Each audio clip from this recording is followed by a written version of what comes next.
421. 421.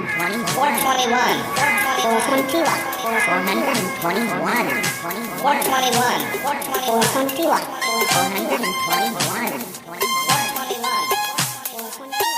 5, 4, 3, 2, 1. Darling, it's the Shy Life podcast. Yes, well, it's a positive thing, Paul. The high life, the shy life. You won't find a cast of characters like this everywhere. Hello, Paul. Delicious. This particular episode of The Shy Life is a little more abstract than usual. Oh, yippee. Okay, it looks like the hairy guy is ready to record. 3, 2, 1. Go Shy Yeti. Oh, I hope he hasn't found out my secret. I think he has. Hello and welcome to yet another episode of the Shy Life podcast with me, Paul the Shy Yeti. How are you doing? Oh, I'm all right. Well, what are we going to be talking about this time? Well, this is another of my poetry episodes. Oh no, not really. It's Uncle John, that's not very kind. Well, thank you, Ick. Oh, we like your poetry episodes, Paul. Yeah, we like the funny ones. Oh, which ones are them then? They're the ones that make us laugh. Oh, are they intended to make us laugh, or do they just make us laugh? Don't listen to him, Paul. I won't. Yes, so it's 10 years since my collection Yeti Hugs and Other Horrors was released. Now, 2011 was a very busy year for me as far as poetry was concerned. I managed to release 3 books during that year, which I'd also done in 2009. But obviously some of these poems were written in 2010. But this first collection from 2011 was called Yeti Hugs and Other Horrors. And it came out, I believe, in March. I think it was in March. But I'll tell you more about that after the title sequence. Yes, March. Although the draft version was ready back in the autumn of 2010. It's probably one of those ones that sort of stuck around a bit in the formatting process. But anyway, let's run that theme music, and when I come back, I will tell you more. Oh, do you have to? Thank you, Uncle John. It's time for my old buddy, old pal from across the channel, across the pond, Paul Chandler, the Shy Yeti. He's not that shy. Oh, it's the Shy Life podcast. Yeah. All I wanted was a pie. And then I hatched out of an egg. Okay, bring the mic over. He's ready to record. It's the quiet ones you've got to watch, you know. Is it metaphorical? Is it deep? Is it deep? Boy, he's not all that shy, is right. Blimey, Governor. It's the Shy Life podcast. If you thought that was bad, just listen to this. Oh, I can't wait. I can't wait for it to begin. It's the Shy Life podcast. He's positively glowing.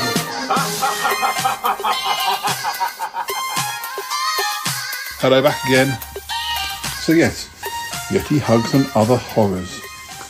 Now, I like the cover of this one. I'm sorry if I'm like referring to it as if I didn't do the cover, but you know, it's 10 years and I'm not an artistic person at all, and although I have had help from illustrators with sort of logos and little characters and some of the artwork that goes in the collection, I do tend to rely more on photos, or I've tried collages. I've done all manner of different sorts of covers, because basically I'm kind of doing the best I can, to be slightly artistic. And I may not be the world's best cover designer, but I do know that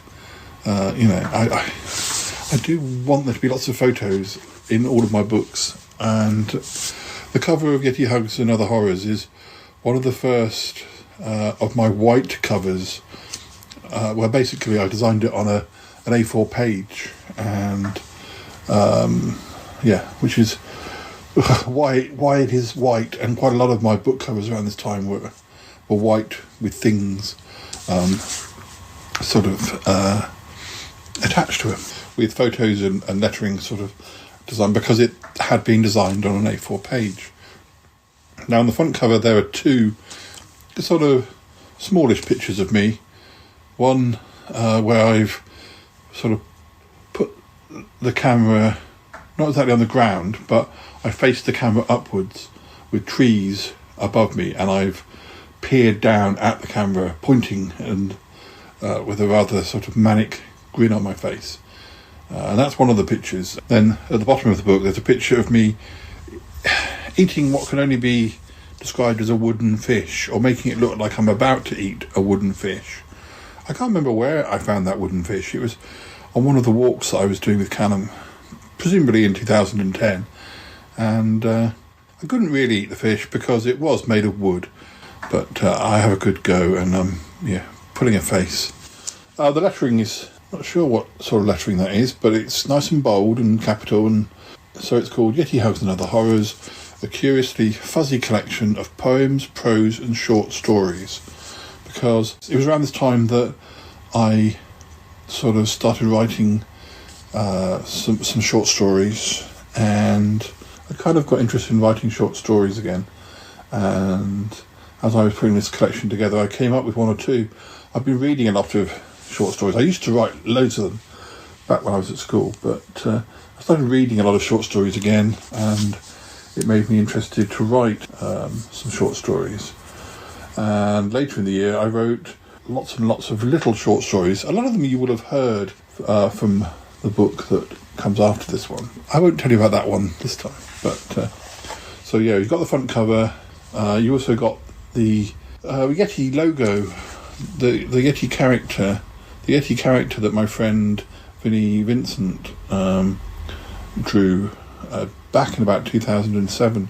They're still using it at this point. I mean, I do still sort of, I think I was probably using it, even on my most recent book. So yeah, there's one bigger version of the Yeti at the top of the page, and then two smaller ones at the bottom of the page. On the back cover, there were 5 more photos of me. Yeti Hugs and Other Horrors. Welcome to another collection of poetry and short stories from Mr. Shy Yeti, also known as Paul Chandler.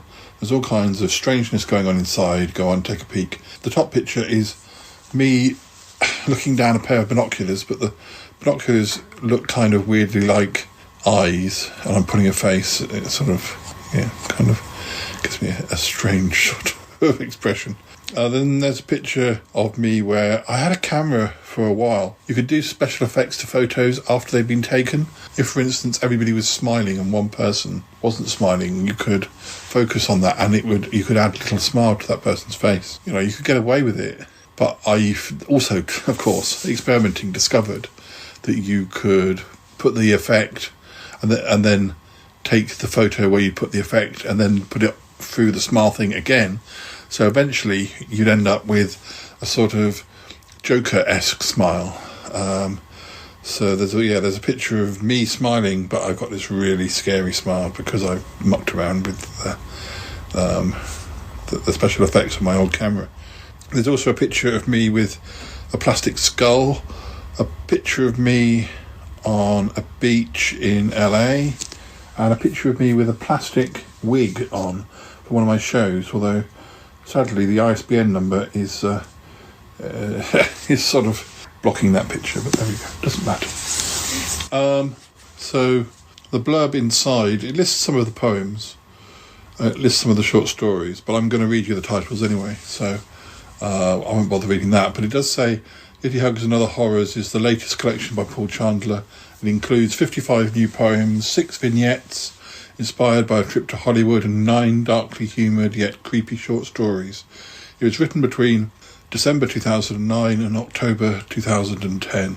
Because in 2010 I only released one collection, and I think a lot of that had been written in 2009, but it came out in 2010. So I was writing Yeti Hugs and Other Horrors for most of 2010, one way or another, although I was probably also working on Massive Commons books. But I was thinking, actually, you on the show, you have met Gladstone McWhiskers, the Mouse of Commons. He did pop in once, I think. But I was wondering, I don't know, I'm toying with the idea of maybe it'll be in the live episodes or something. I was toying with reading you one of my Mouse of Commons stories like a chapter a month or something, as I say, as extra material. I don't know. It would be quite nice to have an audiobook version, and it would also be quite nice to share with you some of the adventures of the Mouse of Commons, and maybe we'll get Gladstone back on the show. But anyway, that's just a thought for now. So, Yeti Hugs and Other Horrors. It's quite a big book, really. It has 336 pages. Now, that's partly because about half of the book is sort of behind the scenes on all of the poems, also behind the scenes on the blog, any shows I did during 2010. But anyway, yes, this book was a slightly different turn from some of my other books in that I did include the poems, but I also had the stories. In fact, the book's broken down into 3 sections. The poems come under the heading of Love, Fuzz and Yeti Hugs, which I think possibly was the provisional title of the book at one point. But then when I added the short stories, the book became Yeti Hugs and Other Horrors. And the vignettes come under Shy Yeti Goes to Hollyweird, 2010. Now, when I was out in LA, you saw lots of T-shirts and all sorts of things with the Hollyweird sort of caption, but I'd never really heard Hollywood and Hollyweird being sort of more like the alternative nickname for Hollywood. So I think I used it quite a lot myself because I thought, I think I fit better into Hollyweird than Hollywood. But now the horror stories came under the heading The Yeti Bazaar. At one point I was going to do a compilation of my sort of sinister poems, my sinister stories, and I was going to then include these new stories, and it was going to be a sort of Yeti horror collection. But I did get as far as doing a mock-up cover, and I think on some of my Shy Yeti on Location videos it actually appeared, although it wasn't completed at the time. Although a lot of it would have been just compiling stuff from lots of other collections into a book.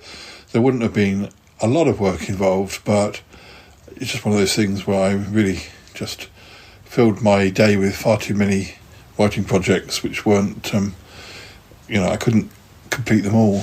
And then, of course, 2011 turned into a busy year of writing anyway, but in different ways. So let's go through the poems in this collection. The titles. You've got Andreas the Acrobatic Cat, which kind of keeps with the theme of doing poems about cats. You've got a poem called Anticipation, Bad Stuff I Wish Would Happen to You, The Ballad of the Pie Eater, The Bear and His Keeper, Becoming More Cat-Like. Now, I know I've read that to you on the show many times. It's one of my favourites, and it's one that I performed a lot. We've got The Big Whatever, Blackmailing Santa, Christmas Time for Skeletons.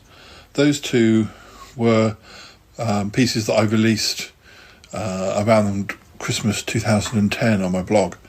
I used to regularly do some writing, particularly Christmassy stories or poems, which I would put out around Christmas. And then in the later teens, I did sketches and scripts at Christmas, and that only ended last year, where I just ran out of time, and I didn't do one in 2020 either. But it was a tradition I kept for many years, and 2021 is 20 years since I started my blog, which I do still regularly update. Maybe not as much as I did 5-10 years ago, but all of the new podcast episodes are announced on the blog. So yes, it's because I don't write so much, but I do the podcast. The blog's sort of, over the years, it's adapted as a place to discuss my poems, to my books, to my videos, to now my podcasts. So what else have we got? Cupcake. That's one of my favourites. That's one that on the page can look quite light and fluffy, but if if I perform it correctly, it can also take on a rather sinister, sort of stalker-esque tone.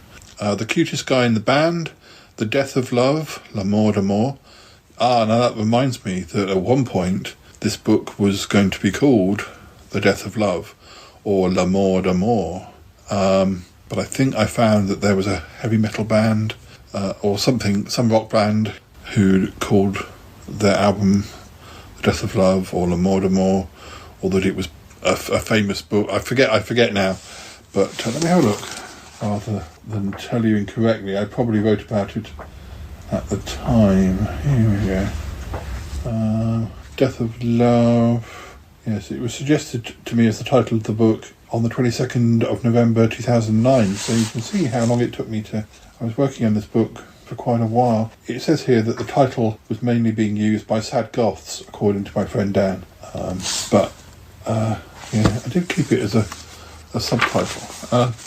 Anyway, then we have Der Brain, which was an insult that was bandied around a lot at school for somebody who was known for saying stupid things. The Earworm, Eat Me, Drink Me, A Flea Tea Party, that one got performed a lot.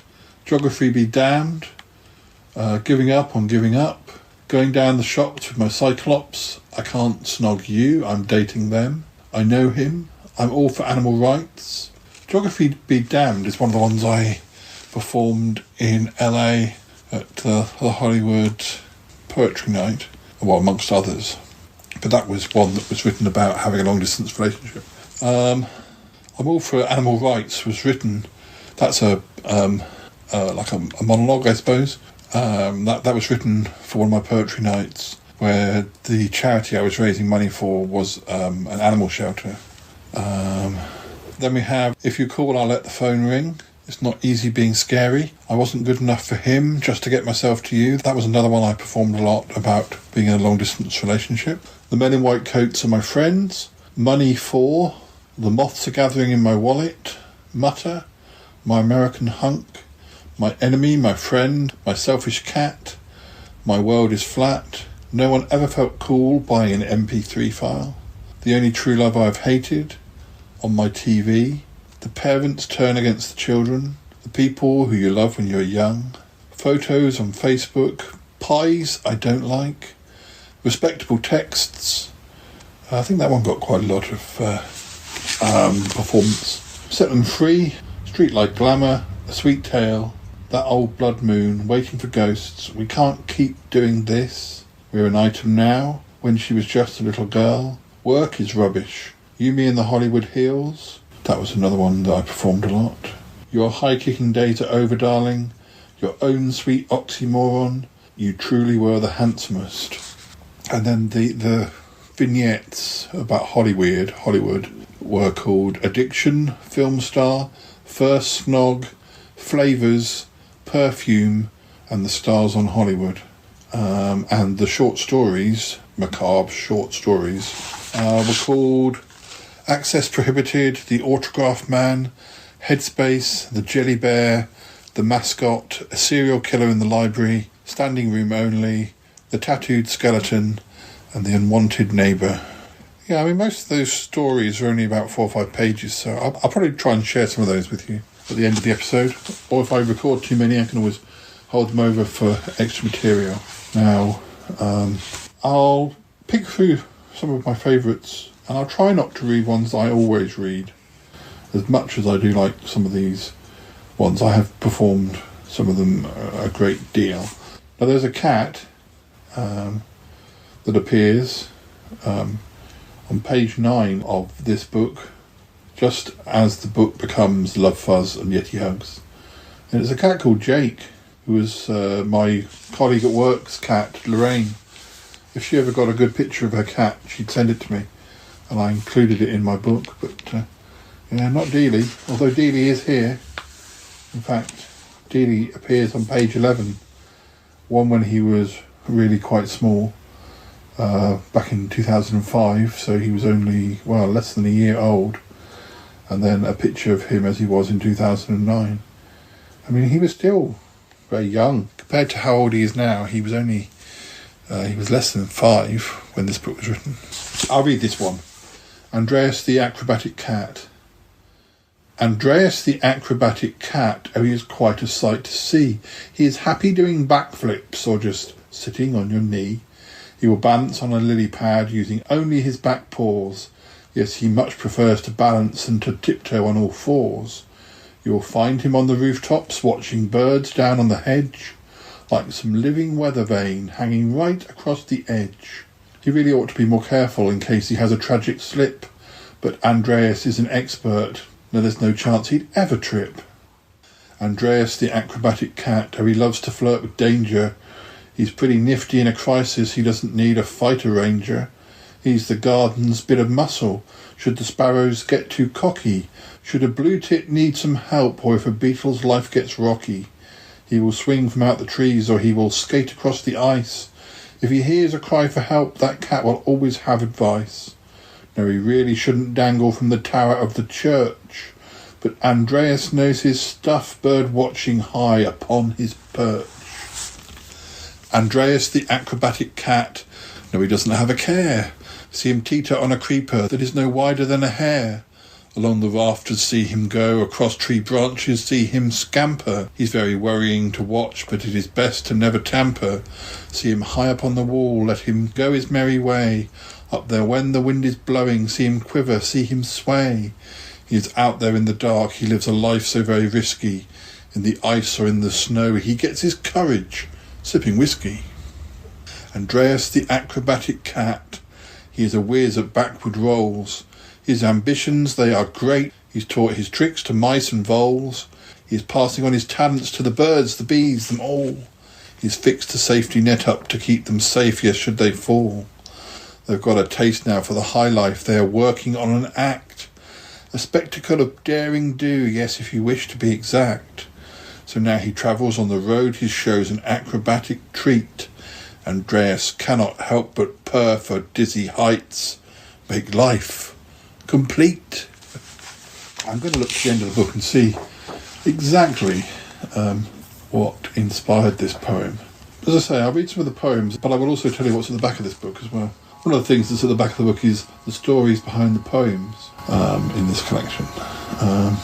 As I say, I'm pretty sure after I decided that this book wasn't going to be called The Death of Love, it was going to be called Love, Fuzz and Yeti Hugs, and the Yeti Bazaar was going to be a separate book, and then when I decided that wasn't going to exist, I decided that this book would be the poems and those stories that I'd written for that other compilation. So a lot of the text, I think, still... Well, I mean, the poetry section of the book is called Love, Fuzz and Yeti Hugs, but I think that's probably because the whole book was called that at one point. It says here that Andreas the Acrobatic Cat was originally just called the Acrobatic Cat, but I decided that along the lines of Old Possum's Book of Practical Cats by T.S. Eliot, the cat should have a name. So the other thing it says here is that at one point each poem in this book was going to have a false history written for it, which I also did for the poems in Do Yeti Wear Pyjamas. I decided not to keep up with that idea, but I did write a false history for this poem, so it's only a paragraph, so I might as well read it.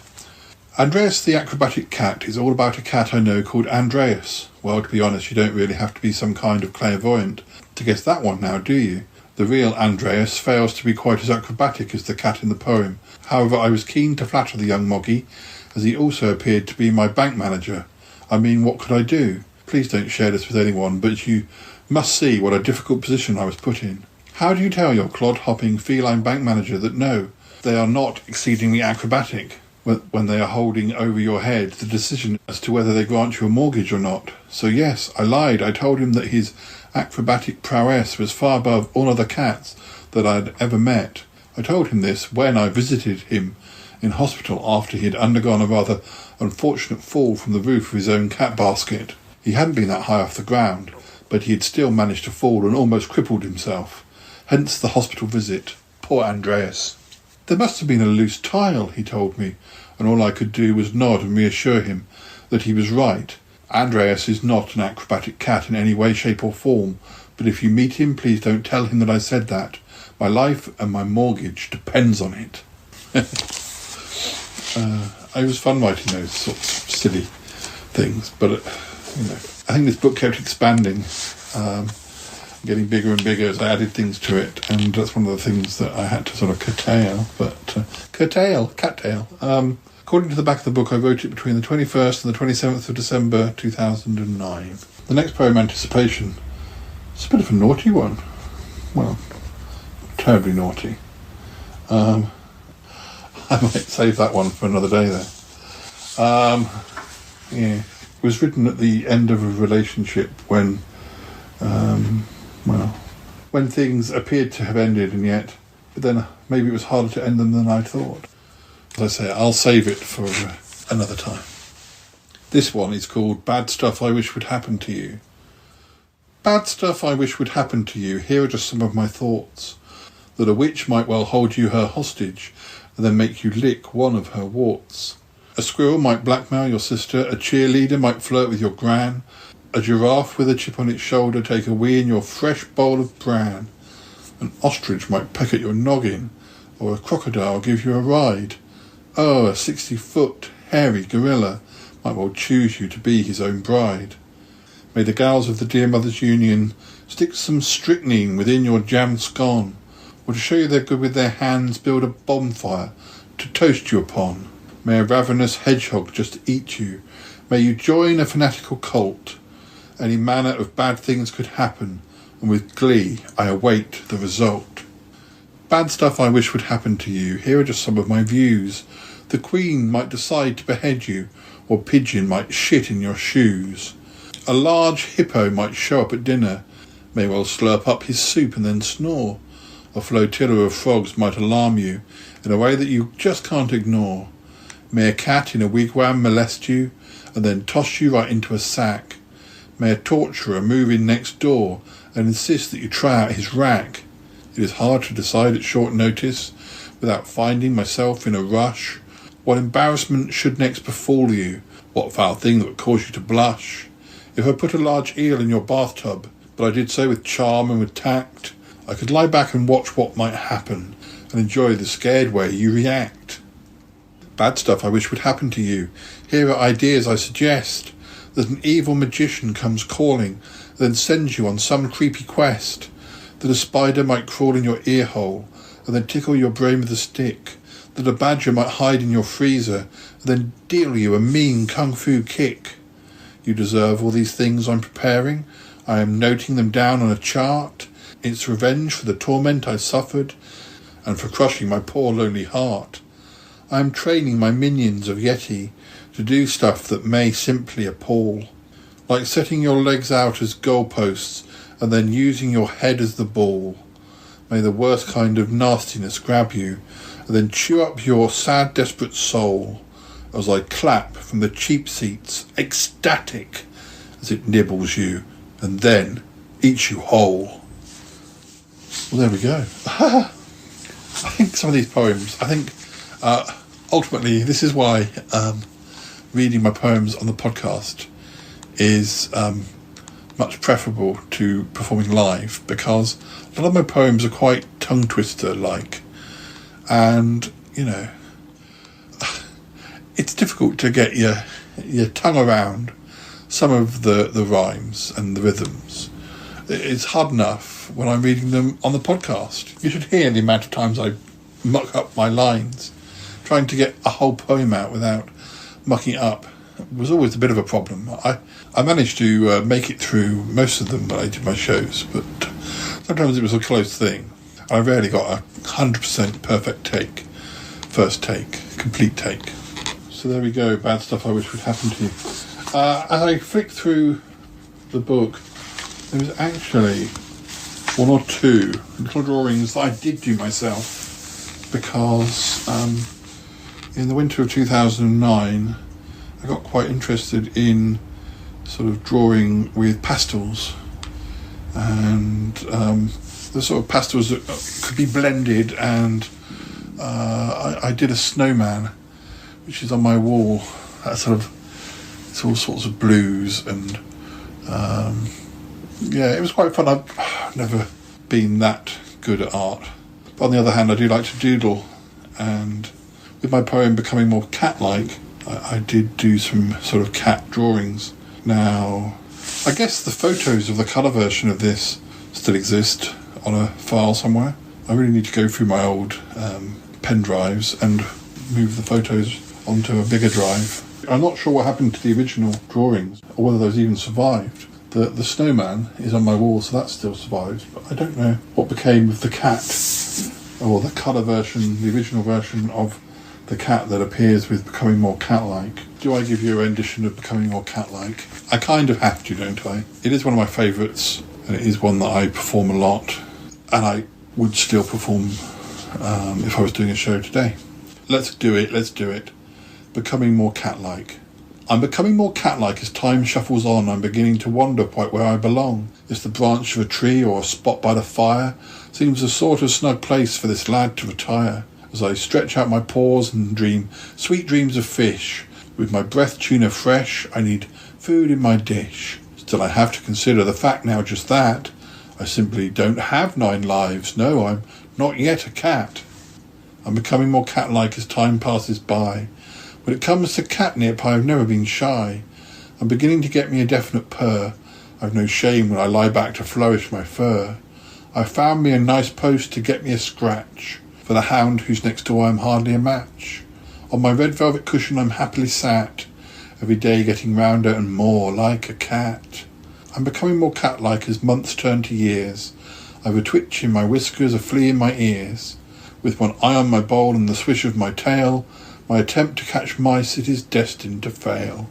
With the fierce local Tom I got into a ruck. In the cat flap my head got unfortunately stuck. Yes, I find every day life so decidedly flat, as each week I grow steadily more like a cat. I'm becoming more cat-like. I really don't mind. To exist as a person is simply a bind. Yes, the dull daily grind is the ultimate bore, and from now on those ways I will simply ignore. I will sharpen my claws and most plaintively mew. I will bid my farewell to the commuter belt queue. I'll just lie on my back, let you wobble my fat. Oh, how could I regret time now when spent as a cat.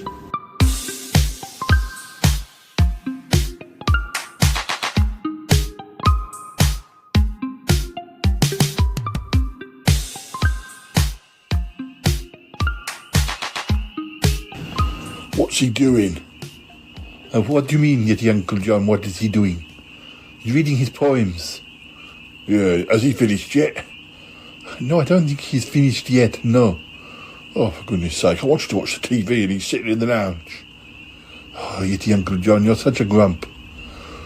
Oh, I suppose I could go and watch something on my laptop or go down to the laboratory and speak to Cuthbert, but why don't you listen to his poems? You know that's not going to happen. Oh, Yeti Uncle John. You know, you could be his manager, Yeti Uncle John, if you didn't have such a dislike of his poetry. Oh, I wouldn't go as far as say it was a dislike. And it's certainly not just his poetry. I mean, I pretty much don't like any poetry. Oh, Yeti Uncle John, you are a silly sausage. Do you actually listen to what he writes? They're hardly complicated. They're funny, but I think they're funny. No. I don't like it when words rhyme. It freaks me out. It freaks you out when words rhyme? Yes.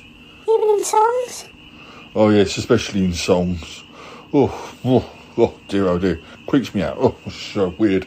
Well, be quiet. We're listening. Oh, you lot, I don't know.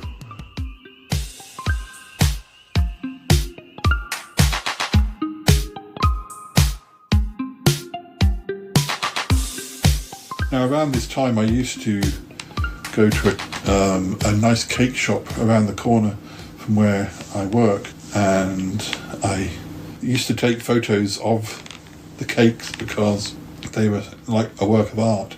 I think it's around the time that sort of cakes and muffins became very popular again. So yes, cupcake. Let me see. You're my cupcake. I adore you. Yes, you are good enough to eat. If I saw you at the bus stop, I'd kidnap you off the street. I would put you in my lunchbox. You'd be a treat I'd simply save. Yes, I would keep you to myself. I know you'd hurt me, but I'm brave. Because you're really bad for me and I'll soon put on half a stone. But I wouldn't care about my weight if I could have you as my own. If I could keep you in my larder, if I could nibble you at will, no, I would never tire of you, no, I would never get my fill. You're my cupcake, and I love you, just so cute upon my plate. Well, I want you and must have you. No, you must not make me wait. You're my cupcake, I adore you. Yes, you're really quite enticing. You're quite my favourite candy, and I like toying with your icing. I'll place a cherry on your top, and then I'll kiss your sugar coating. You are my favourite luxury, who deserves some extra special doting. I will paint a picture of you, I will cosset every crumb. Oh, I'll unpeel your pretty cup and wrap it round my chewing gum. So are you gonna rot my teeth? Well, I'm sure you're gonna try. Would you give me diabetes just so sweet I'll surely die? You're my cupcake and I love you. I do not wish to seem too needy, but I want to wolf you down in one. Yes, I must have you. I'm so greedy. You're my cupcake. I adore you. I do not mean to sound too hasty, but you have the delicate construction of my favourite Danish pastry. Is your centre full of jam? Do you consider me too scruffy? Oh, your sponge, it takes like heaven. You are as tasty as you're fluffy. You are melting in my mouth. Now you are coursing through my veins. It doesn't benefit the both of us if either one of us abstains. You have made my fingers sticky. My clothes I'm going to have to brush. You have left yourself across me. I think I've got an ickle crush. You're my cupcake and I love you. But now I crave another bite. You and I should be together. But now I doubt we'll last the night. I still enjoy reading that poem. Yeah, I don't think you get many poems about someone's love for a cupcake taken to a sort of... Well, I don't think I wrote it realising how creepy it was, really. But, you know, I like the idea of somebody being as fascinated by a cake as they might be about a person. I suppose it's kind of like a stalkerish poem towards a cake. If that's what it is possible, because here it is. Yeah, I think there's a lot going on in that poem. Maybe about overeating and fascination towards food, and I don't think that I'm a feeder or the other way around, the person who gets fed, but I certainly like food.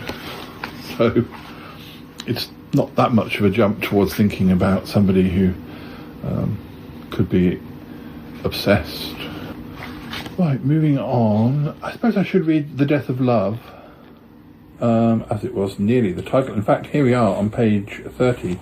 There is the mock-up. I did, yes, when I was doing those drawings around the same time as I did the snowman, I did go through a stage. I drew a load of hearts. It's quite a basic picture, just a heart, different colours, but the heart had a frowny face, a sad face. Yeah, I quite like those. If I was ever going to do it again, I'd probably do more of them. I like the idea of a sad-looking heart. It wasn't a broken heart, it wasn't fractured, but it was a heart. And obviously the original was all colourful, but it was a sad-faced heart. So here we go. The Death of Love, La Mort d'Amour. Who cares about the death of love? No, really, bring it on. La Mort d'Amour means nothing to me, despite all the plaudits that it's won. Love needs putting out to grass, stuck in a box marked, please dispose. Love's a song long since forgotten, now none recall the way it goes. The exchange rate now on love isn't even worth a cent. It used to really be the rage, but now no longer pays the rent. Love is very hard to love. Love is rather overrated. Love is up there on the shelf. It once was loved, but now is hated. I'm all for the death of love. I wish that love had never started. I would say it's for the best, just to console the broken-hearted. We have given love a chance, but it has only let us down. Love was once a brilliant pink, but now has gone a muddy brown. Love is laughing at us now, it is cruel and it is mocking. Oh, long gone now the time when it could fill a Christmas stocking. Love has met a sorry end. Love is not sophisticated. Love is tragically old-fashioned, yet it's downright antiquated. Long live the death of love. There is no way it can be halted. La Mort d'Amour is for the best. I don't believe it can be faulted. So please put love to death, because it seems no one ever cared. There can be no last request, and no love can now be spared. Love must learn this final lesson. It was so flippant that it died. Over time it got so bloated. A love as tall as it was wide. Love has finally lost its pulse. Love's allure no more appealing. Yes, I think love ate my brain and my love letters has been stealing. Oh, please salute the death of love, but you better take it steady. There's no doubt it's time to go. There's no doubting that it's ready. But it might not go so quietly. It may lash out as it passes. So do not celebrate too soon or you may lose your champagne glasses. As you watch the death of love, just be grateful it's not you. Just be thankful your heart's empty. You'll be glad one day we're through. Love has breathed its very last. Love was smothered in its bed. It has finally hit the dust. Yes, love is cold. It's gone. Love's dead. Yes. I think that one is probably a bit tongue-in-cheek. I like the idea of treating love like it is a character or a person or a thing. It's a bit sarcastic. It's all a bit fantastical and, yeah, tongue-in-cheek. The original title of this book was L'amour d'amour and other cheerful ditties whose titles sound better in French. Yeah. Yes. Oh dear. Now, sorry, this book is creaking. It's a hardback, you see. This one's called Eat Me, Drink Me. Eat me, make your life complete. Oh, let's grow closer, quite a feat. Drink me, I am yours to savour. Swirl me round to find my flavour. Eat me, drink me, so delicious. Gorge me, gorgeous, don't be vicious. Don't be greedy, we're both still young. I'm melting gently on your tongue. So eat me, let me make you tall. I'm yours forever. Not at all. Drink me, see your fears soon dwindle. A fool in love is such a swindle. Eat me, don't get indigestion. Take it slow is my suggestion. Drink me, eat me, look at you. So smiley, don't forget to chew. I love you each and every inch. So touchy-feely, feel my pinch. So drink me, see me vanish slightly. Oh, wear your naughty see-through nightie. Eat me, feel my passion growing. Your true intention soon be showing. Drink me till you feel refreshed. Dare to pray you'll get undressed. Eat me, drink me, please don't choke. The way I feel for you's no joke. You're my sweet, my special guest. Is that so tough to now digest? Please eat me, oh so very mighty. You're so darn big, come on now, bite me. Drink me, see your worries shrink. Accept my slight suggestive wink. Eat me, do you find me tasty? Just take your time, let's not be hasty. Drink me, eat me, if you're able. Bed me on the snooker table. I love you with my very being. Who is that stranger you've been seeing? Just drink me, till life gets so small. I'm here to catch you. Why won't you fall? I think that just came from the phrase, eat me, drink me, from Alice in Wonderland. And it's one of my poems that is kind of, well, it's kind of rude without there being anything directly rude or sexy. It's sort of rude and sexy and, it could be. It's sort of not necessarily double entendres, but suggestiveness, probably. Yes, I don't quite know. Now, I mentioned before that some of these poems were about having a long-distance relationship. And some of them, well, you may have heard some of these when I released my video about my Hollywood invasion. So I won't read them all, but I will read this one because it's the shortest of those long-distance relationship poems. This one's called Geography Be Damned. Geography be damned. No, I won't let that stop me. Well, I like a good challenge. No, he's not going to stop me. No, he's not going to drop me. Just because there's a sea or perhaps two between us. We're a sweet pair of dreamers, but this doesn't demean us.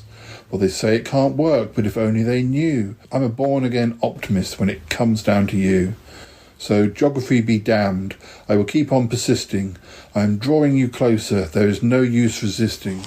Geography be damned. I'm not in a hurry. I am building a bridge, so it's really no worry. I'm coming to get you. I'm pulling you nearer. I've got me binoculars just to see you more clearer. What a lovely physiog I can see you're presenting. Oh, you're half of the world. Let me soon be frequenting. So geography be damned. I won't fall in its trap. Now I'm making the rules and rewriting the map. Geography be damned. I will not be confronted. We will get all we wish and they'll be quite astounded. It can't be done, they will say, but I know they are wrong. Let them see that we work what we knew all along. So it took all this time for us to get acquainted. Now I'm fuzzy for you and this love we've created. So geography be damned, and now I need you to hear me. For no matter the distance, you will always feel near me. Well, this one is called I'm All for Animal Rights. And this one, I think I mentioned before, was written for a particular show that I did at the Poetry Cafe in Covent Garden, in which I was raising money for a charity, a shelter. I'm all for animal rights. Listen, I'm all for animal rights, but give them an inch and they'll take a mile. Feed a few half-starved deer on a hilltop during the winter months. Next thing you know, they'll be demanding affordable housing, bus passes, bingo halls, their own cable channels, with their own animal celebrities on them, selling hay and monkey nuts at massively reduced prices. Do we really want that, all for the sake of animal equality? I mean, I like badgers well enough, but I'm not sure I want to be commuting to work with them, all dressed in business suits, bowler-hatted and reading the Financial Times. Their kids competing with our kids over the best places at Eton. I suspect a few of those badger families with new money could easily bag the best spaces. Bright lot badger cubs in the main. No, I can really see all this spiralling out of control. Animal rights equaling even more queues at the supermarket. Angry mama fox growling at chav mother over the last packet of Bowyer's pork sausages. A boy band made of bears, a bear boy band if you will. One panda, a grizzly, a koala, a polar bear, and one scared closeted gay man dressed as a honeypot. They'd make a fortune singing old Cliff Richard tunes from the 1970s. Maybe a few of their own compositions about pudding that remind one rather of Bananarama on a bad day. I mean, do we really want that? Simply for the sake of bequeathing a little more fairness on our furry friends. Sloane Square full to bursting with upper-class zebra gossiping about high fashion. Literal clothes horses chomping rudely on their favourite sugar lumps. The King's Road and Oxford Street teeming with llamas in sunshades. Tough-talking bulldogs barking at taxi drivers. A snooty-beaked emu trot along in stilettos, showing off their bling, their new iPhones with their latest bright young thing on their arm. Tigers with road rage on the M25 beeping their horns angrily at Mr. and Mrs. Smith and their 2.5 kids who are blocking the road because they just had their windscreen wipers and hubcaps stolen by a pack of teenage orangutans on BMXs. It's the beginning of a potential nightmare. The Queen Vic or Rover's Return, run by a husband and wife team of hippopotamus. Dormice pickpocketing oyster cards because they've spent all their dull money on crack. Lions taking all the best seats on the cheap flights out to Alicante, making eyes and licking their lips hungrily every time the air stewardess passes. A slippery eel at number 10. Nothing new there then. Listen, I'm all for animal rights, but give them an inch and you'll very soon regret it. I think maybe we'll just have a quick break at this point. That was a bit of a tongue twister, wasn't it? I'm just going to have a little break and then we'll come back for some more. Yes, just mill around, just listen to some music maybe. Yes, I will be back. You did very well, I think. Oh yes, I agree, Ick. He did do very well. Yes, that was quite a tongue twister. I know. Goodness knows how he managed to perform it on a stage without mucking it up. Golly. I know. I don't know how he does it. Oh, yeah. He probably pre-records it when he does it on stage. I'm sure he doesn't, Yeti Uncle John. No, I don't think he did. He probably just rehearsed it. Do you think he'll want us to come and help him with any of the performances? You know how it is. Sometimes he gets us to read some of the poems. Maybe he will. Maybe he won't. I hope he does. Well, you know, maybe we're not good enough for him these days. Oh, Yeti Uncle John, don't be silly.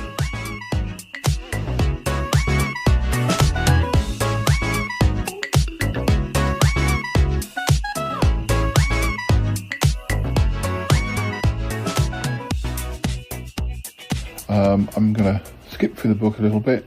I'm going to read you the people who you love when you are young. The people who you love when you are young seem really special because they are your very first. You hope so very hard that they won't hurt you, yet still it's always you who seems to come off worst. They are your crush, your feelings unrequited. You write them loved up notes you'll never post. You accept they'll never look twice when you're passing. Without a doubt they are the ones you think of most. They are your only love, your sweet, your pin-up. You don't notice that they smell or may have spots. You write about them in your secret diary, yet everybody knows for them you've got the hots. The people who you love when you are young sometimes surprise you, maybe take you on a date. You're overjoyed, so very pleased, you feel rewarded, and never think about your sad and sorry fate. You're just so dizzy that you cannot help but daydream. Events fly by and at an oh so shocking speed. Now you never think to ever disobey them, just like some doe-eyed puppy trailing on a lead. You face their growing faults most every day then, and yet you tell your mates you never really mind. You can't believe they really, truly love you, so you obsess and fear they'll leave you far behind. The people who you love when you are young often seem to be the ones who break your heart. Even when they take you home to meet their mothers, you'll always fret about the time when you're apart. You cling to love and hope they'll never leave you. It's a shame someone does not give you a shake. You cannot help but make sad matters worsen, yet you already know you've made a bad mistake. You have to face they never really loved you, or at least that's what you cannot help but think. Your friends are there to make a weary rescue. They'll always take you out and ply you full of drink. The people who you love when you are young, whom you may meet when they are old and bald and grey, often appear to be quite dull, almost deflated. So then you're not so very fussed they went away. There's people who you loved when you were younger, but once they had is gone, they've simply lost their spark. You can no longer see the things that once you loved so, or their life has drained away into the dark. It is strange to think that once they caused you heartbreak, and when they left it took you many months to mourn. But when you see them after all those years have passed by, well, every single word they say just makes you yawn. This is a rare poem. It's called Pies I Don't Like. Well, believe it or not, there are some pies I don't like. There are some pies I'd ignore that would cause me to strike. Crispy pies full of toads, yes, and pies full of hair. Soggy pies full of tears which just taste of despair. Sticky pie full of honey with the bees still intact, who will buzz all about till the whole lot gets whacked. Served with watery sauce which just will not congeal. These particular pies simply do not appeal. Well, believe it or not, there are some pies I hate. Pies full of toddler poo, no, I simply don't rate. Lumpy pies full of mustard and gloopy catarrh. Pies that make you forget who you bloomin' well are. Pies that have eyes that will peer at you meekly. Pies oh so rank they will repeat on you weekly.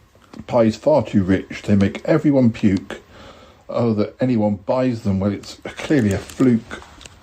Well, believe it or not, there are some pies I detest. Pies that break all the rules, who won't give it a rest. Pretty pies with cold hearts, who will possibly chill you, or rage out of control till they painfully kill you. All the pies in the world cannot help you recover. Well, I once knew a man swap a pie for his mother. Pies that are jealous and pies that are sweary are the type I avoid, yes, and pies that are leery. Well, believe it or not, there are some pies I resist. Pies that are shy and have never been kissed. Deadly pies which have fangs are unpleasant to bite. Horrid laxative pies keep you up all the night. Pies that contain quite peculiar filling. Pies that claim they have rights and demand the top billing. Would you ever have thought it would be so hard to guess that this pie-loving boy'd be so hard to impress? I will read this one because this is another one I did perform quite a lot, but anyway. It's called Respectable Texts. I'm sending respectable texts. On the surface they're terribly prim. You would never detect pent-up passions if you hurriedly gave them a skim. But it's all deep within, neath the covers. All my yearnings are hidden in code. I pretend to be calm when I see you, but in truth I'm about to explode. But I smile and I nod so politely when we go for a meal or a drink. But all the time I just want to be lusty and expose you to more than a wink. I am terribly shy on the outside, but inside I'm a bit of a scamp. So when I send you respectable texts, deep inside I'm a well-practiced vamp. I am sending respectable texts because I don't want to get my ass sued. Because I don't want my loved ones to hate me because they've learnt I'm potentially crude. But I bow and I scrape and I curtsy. Yes, I smile and I always say please. But I slip in a double entendre and I do so with eloquent ease. I have a charmingly coy way about me, such an innocent look in my eye.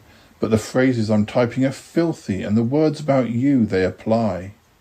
I'm making my way very slowly because I'm hoping you're gonna agree to what my respectable texts are suggesting, because there's something I'd love you to see. I'm sending respectable texts because I'm feeling it's really my duty.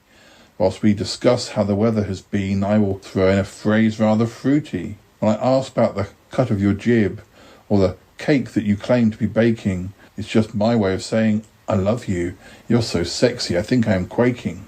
When I ask about your mother's chihuahua, I mean things that would make you blush red. When I ask if you're feeling deflated, what I mean is, please take me to bed. There is naughtiness in my intention. It is skulking away amongst the lines of my oh-so-respectable texts. So it's just you, my sweet love, sees the signs. This one's called That Old Blood Moon.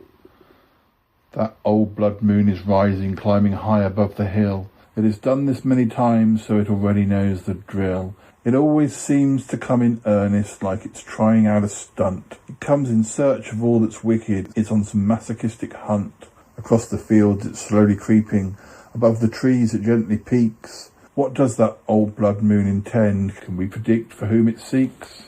That old blood moon is listening. It is all-seeing and all-knowing. No one ever understands it, and yet its influence is growing. Is it an omen of ill fortune? Some will claim no, not at all. Whilst the rest fear for the worst, or they suspect it's going to fall. They may well hide beneath their beds in case the end is on its way. That old moon spreads nasty rumours, and now it's coming out to play. That old blood moon is haunting. It is reflected on the street, in the puddles that are forming beneath the feet of the elite. It is pushing back the shadows that are skulking close at hand. It knows far more than it's telling, but we may never understand. You think you hear it when it whispers, but then you never can be sure. That old blood moon's a phantom, but it is one you must endure.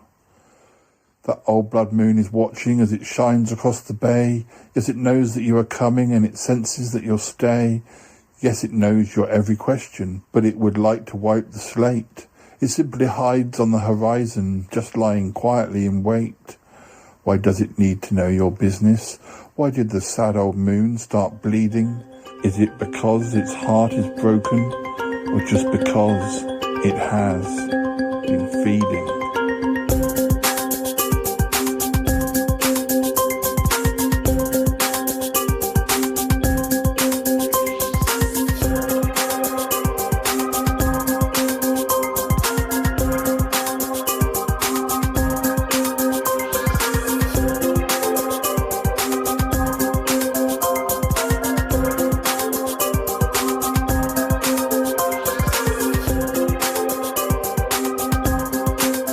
Well, listeners, that's about all we've got time for this episode. So I hope you've enjoyed me sharing with you some of the poems from this collection.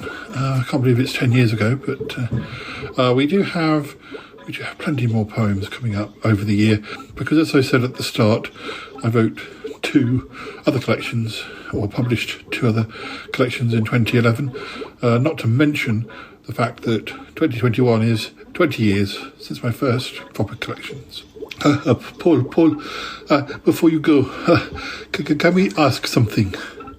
Yes, Cromarty. Oh, listeners, they're all here. Ike's here, Martin's here, Yeti Uncle John's here. I'm surprised you hung around, Yeti Uncle John. Oh no, it's a very trying thing to be here, but we were just wondering.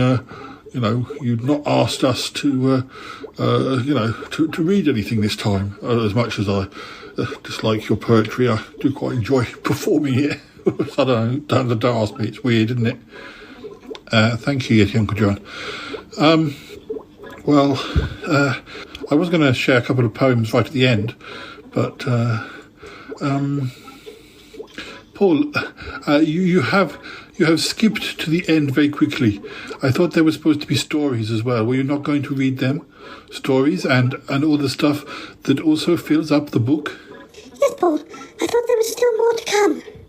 Well, to be honest, listeners, I had considered, talking for a little bit longer, but as I flick through the book, the stories are really quite long, and there's quite a lot of other material that fills up the last third of this book, and we're already sort of past the hour mark or almost at the hour mark, and really, I thought it's probably time to say goodnight. Yeah. I know what you mean, Paul. But, look, guys, if you don't mind hanging about and you want to take part, then maybe I will talk a little bit more about this book, and what I can do is make it extra material, possibly in one of the Chatterbox episodes that's coming up. Oh, that sounds like a good idea, Paul. Yes, because I think, we've probably sort of shared enough poetry for one day. Oh, yeah, you're telling me. Thank you, Yeti Uncle John. So, listeners, that's what we'll do.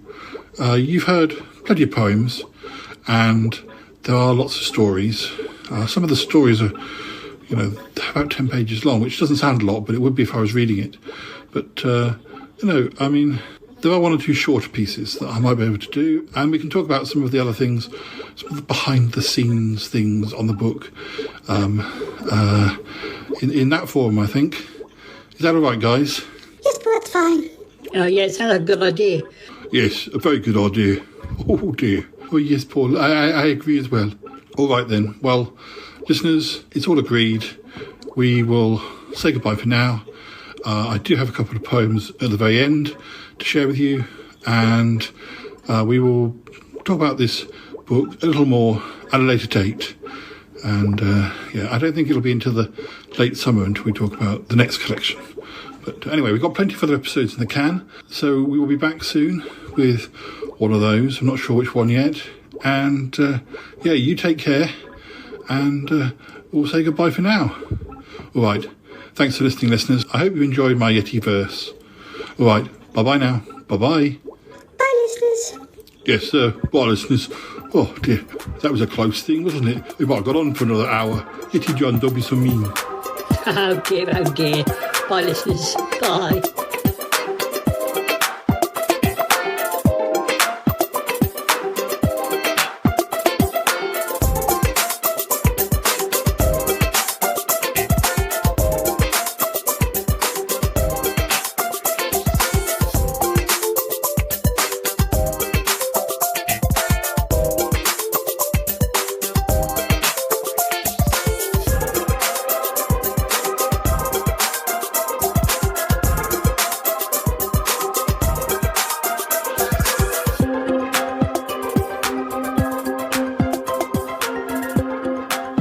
Now, I suppose I really ought to read this, A Flea Tea Party, because, this is one of the ones I performed most from this book. A Flea Tea Party. I'm going to a flea tea party. I hope there will be jam, that the cream is fresh as daisies and not some artificial sham, that I am poured the finest champagne by an earwig in a suit, that a centipede in spats may offer round the Sharon fruit. Hey, I'm all for this kind of shindig, if the fleas lay on a spread, if they pass the olives round or serve some cheesy garlic bread. So I'm going to a flea tea party. Would it seem quite impolite if I wore a sign around my neck which requested, please don't bite? I'm going to a flea tea party. I hope there will be pie. There's no shame in loving pastry. We really needn't live a lie. The fleas could make a special effort because their guests have made the trip. But a flea drinks from a thimble. To me, that's not even a sip. So I hope they'll paint the town red or at least a violent pink. But I need something slightly stronger than a cup of tea to drink. So I'm going to a flea tea party. But tiny fleas can be a bitch. They really have no kind of manners, and very soon you'll start to itch. I am standing at this damned tea party. None of the fleas have bought a cake. I'm really feeling hopping mad. I could well squash them by mistake. I do not think they'd really like that, but it's the way it could well be. Should I raise my voice a little? Then those fleas are going to flee. No, I won't be staying long now. Let me bid them all ta-ra. Let this be their final fling. Let this be their last hurrah. If they bite folk at a party, fleas must learn there'll be a catch. So once I've crushed them into nothing, I'm left in peace to simply scratch. Poor fleas.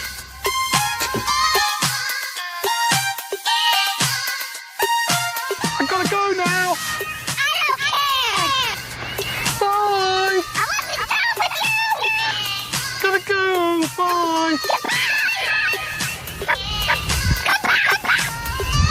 Goodbye, goodbye, goodbye, goodbye, goodbye, goodbye.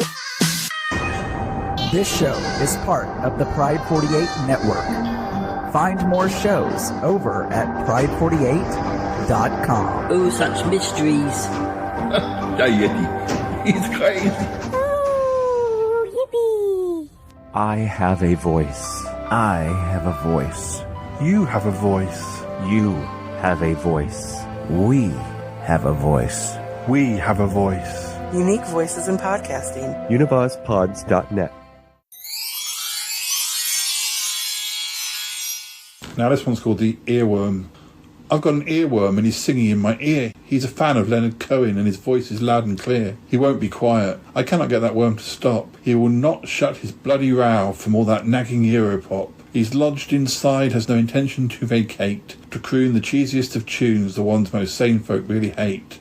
That little earworm, he will not let me take my pick. He is malicious in selecting the kind of tat he knows will stick. Yes, he does it 'cause it teases. He sings the same songs every week. He sings them time and time again because he really loves it when I freak. I've got an earworm, don't know what he thinks he'll gain.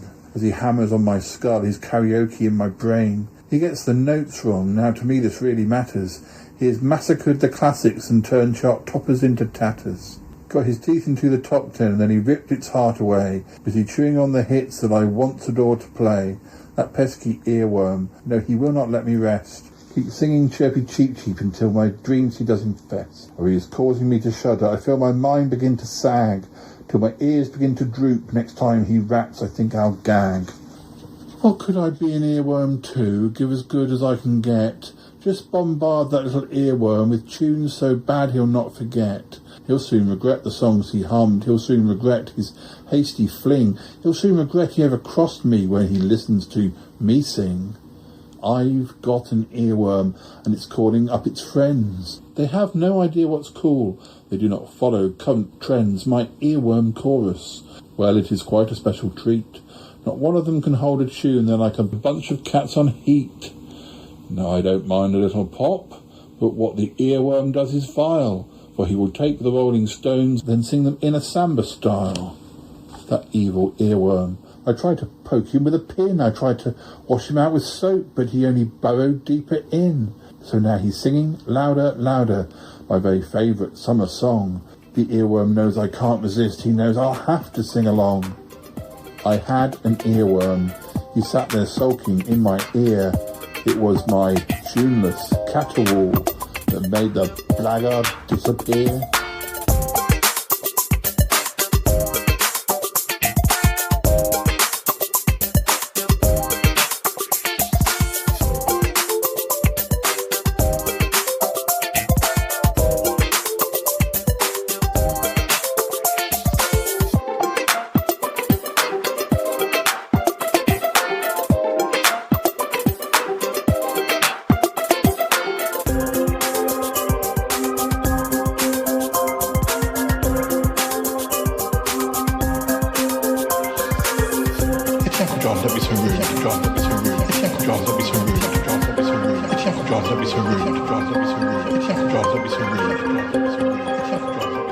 Has he asked us to read anything yet? No, Yeti, Uncle John, be quiet. Why is he just sitting there? Oh, I think the boiler just came on. He's waiting for that to stop. Oh dear. Oh dear, oh dear.